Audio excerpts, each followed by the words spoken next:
For more than 180 years, Middletown Christian Church has answered the call to live out God's love in Louisville. We've fed the hungry, cared for the vulnerable, built houses for the houseless, and spread a message of hope and inclusion for all people. We've celebrated the good times and come together through the bad. God has done great things through generations of Christians here at Middletown. But we believe God is just getting started. So join us as we continue to move faithfully forward.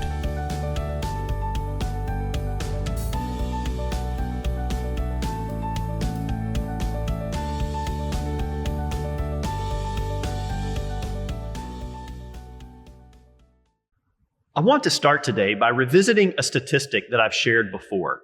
So this will be a review for some of you, but I want to make sure we all start on the same page.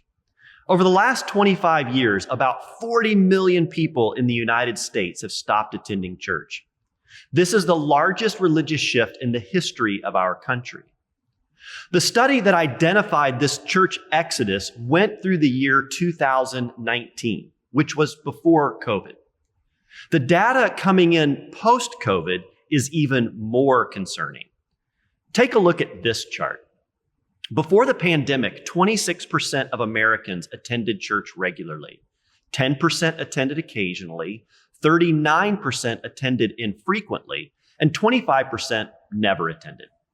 Notice what happened in the spring of 2022.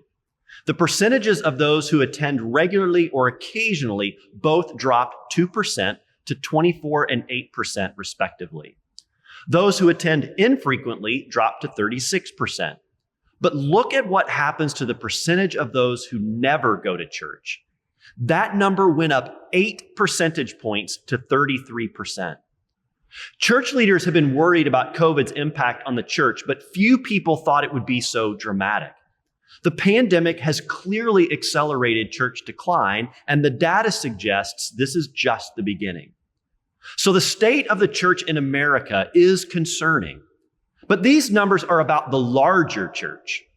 What about our church? Well, let's start with our denomination, the Christian Church Disciples of Christ. Like many other denominations in the U.S., ours reached its peak membership rates in the mid-1960s. At that time, our membership rolls included 1,918,471 members. In 2000, that number had dropped to 820,286. In 2014, it was 497,423. And in 2022, it was down to 278,000. A report released by our denominational offices last July shows that from the 1,650 congregations in our denomination who filed an annual report, the median number of participating members in a church is 66, with a median worship attendance of 40. I recently asked a colleague of mine who serves as a regional pastor in our denomination how things were really going in our denomination. And they described the situation as a 5-alarm fire. Do I have your attention? The state of the Christian church in America is not great. And the state of our denomination is really concerning. But what about this church? What about Middletown Christian Church? Well, like all churches in this post-pandemic world, we do have some challenges, which I will mention in a moment. But before I get to those, I want to share some news that I think you will be glad to hear. Since our reopening after COVID, we have had 237 people officially join our church as of last week. In 2021, the first year we opened after COVID, our average in-person worship attendance, which includes everyone in our building each week, was 321 people. In 2022, it was 473. In 2023, it was 566. Year to date in 2024, our worship attendance is averaging 7 people less than this time last year, which is about a 1% variance. We haven't yet hit our peak season this year, and attendance was up this September and October compared to last year.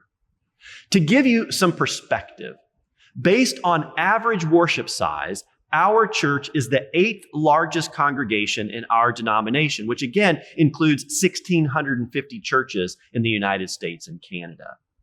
When you have a church just up the street that worships a few more than that, it can be easy to feel like our church is struggling to keep up. But that is simply not the case.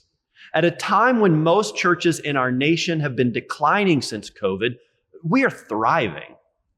Another positive sign for the direction of our church is found in the fact that our 2 largest demographic age groups are those aged birth to 9 and 10 to 19. Together, those 2 groups represent 1/3 of our congregation, which is a significant shift from where we were a few years ago. Church experts often say that as your children and youth ministries go, so goes your church. If that is the case, we are in good shape. Our adult education and connection ministries are also going well. So far in 2024, we have had 25 adult small groups that are helping people grow in faith and fellowship. Almost half of our weekly worship attendees are connecting with others beyond Sunday services, which is great. I could go on, but I hope you get the picture. God is doing incredible things here at MCC. Of course, the purpose of the church is not only to serve itself and its members. We are also called to serve the world, which means we must care for those beyond our doors. In 2022, we took a big step and created a full-time outreach minister position. Since Corey Miller answered that call, there is no question that our church has upped its game in serving others.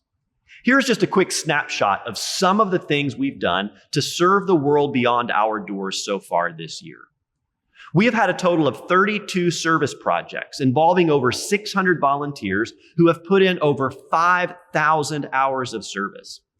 We have made over 35,000 meals through Love the Hungry, fed over 1,400 people here in Louisville with the Hope Bus, and we've hosted a monthly Buddy Break, which is a respite program for parents of children with disabilities.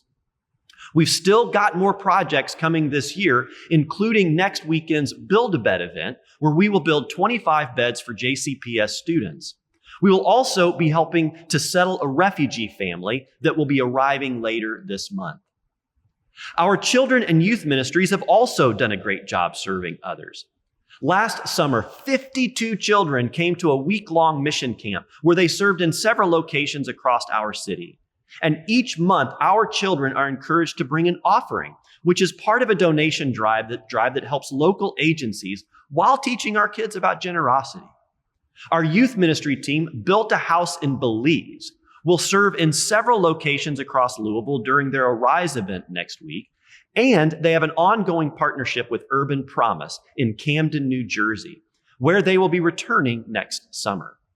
I could not be more grateful for how committed our entire church is when it comes to serving others. You are the hands and feet of Christ in so many ways that are worth celebrating. Now, let me give you a quick update on our church finances.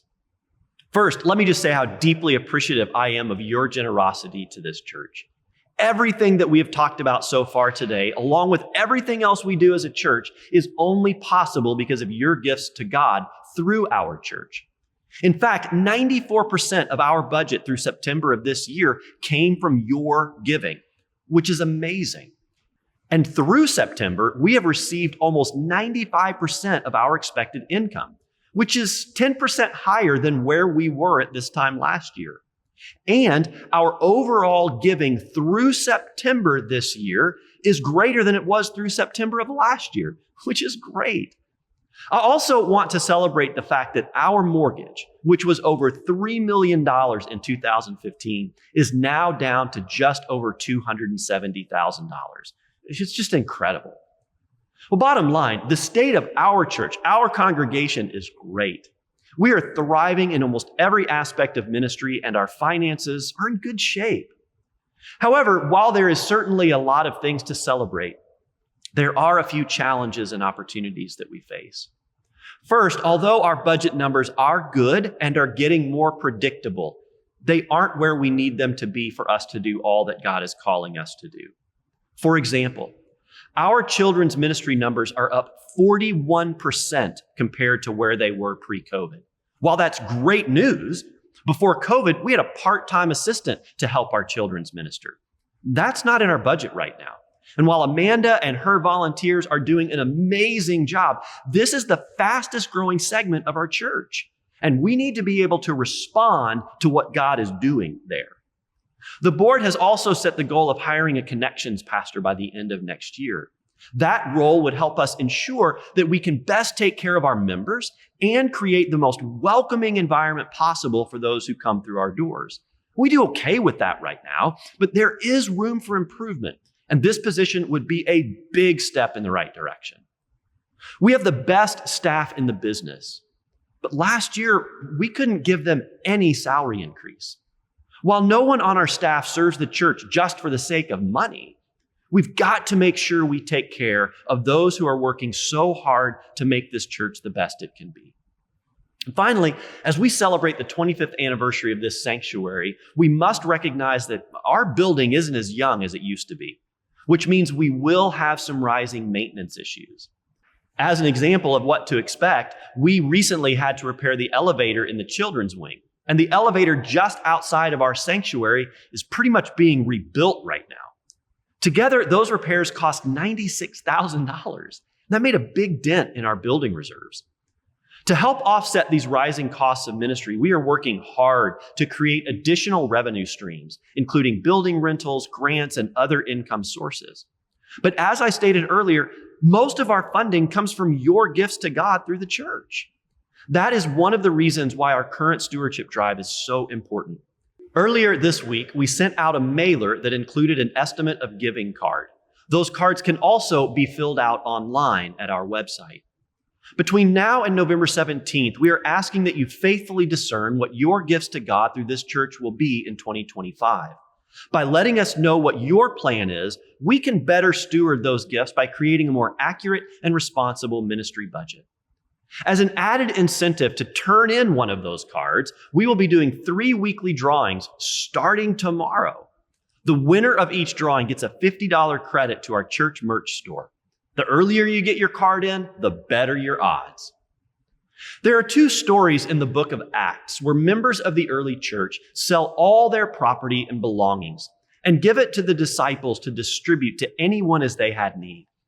And according to those stories, because of that, no one in the early faith community was in need. While that model is no longer relevant for the church today, the reality of ministry is similar in a lot of ways. If we all do our part in answering God's call to practice faithful generosity, there will be enough. Of that, I am confident. And while the church is about so much more than money, without the generosity of its members, the church will never reach its full potential. Friends, we are doing incredibly important work together. Our ministries matter, and they are making a difference in people's lives. In a world where most churches are struggling, we are thriving, and I believe our best years are yet to come. Next week, we are going to explore some of the ministry plans we have for the coming year and beyond. As has been the case for this church since 1836, God is calling us to do great things as we move faithfully forward in ministry. I am so glad to be joining you on that journey. Amen.